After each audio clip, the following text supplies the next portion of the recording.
الحمد للہ رب العالمین والصلاة والسلام علی افضل الانبیاء والمرسلین اما بعد۔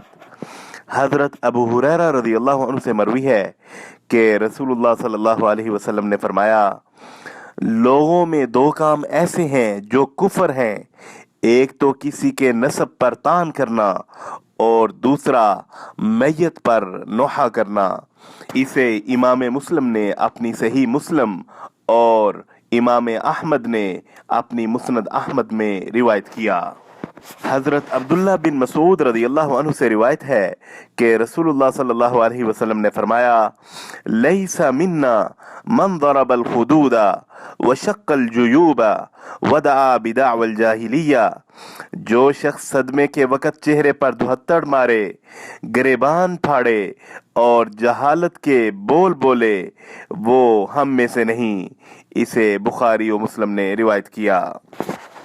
حضرت ام عطیہ رضی اللہ عنہ سے مروی ہے کہ نبی صلی اللہ علیہ وسلم نے ہم سے بیعت کے موقع پر یہ عہد لیا تھا کہ ہم میت پر نوحہ نہ کریں گی۔ اسے بھی بخاری و مسلم نے روایت کیا۔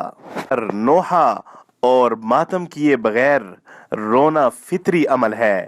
حضرت انس رضی اللہ عنہ سے مروی ہے کہ رسول اللہ صلی اللہ علیہ وسلم اپنے بیٹے ابراہیم رضی اللہ عنہ کے پاس آئے اور وہ جان کنی کے عالم میں تھا۔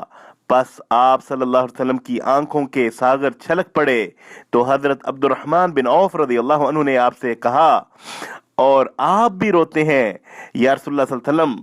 پس آپ نے فرمایا، اے ابن عوف، یہ رحمت و شفقت ہے، اور آپ پھر دوبارہ رو پڑے اور فرمایا، بے شک آنکھیں آنسو بہاتی ہیں اور دل غمگین ہے، لیکن ہم وہی بات کہیں گے جو ہمارے رب کو راضی کر دے، اور اے ابراہیم، ہم تیری جدائی پر یقیناً غمزدہ ہیں۔ اسے بخاری نے روایت کیا۔ وصلی اللہ علی النبی الکریم۔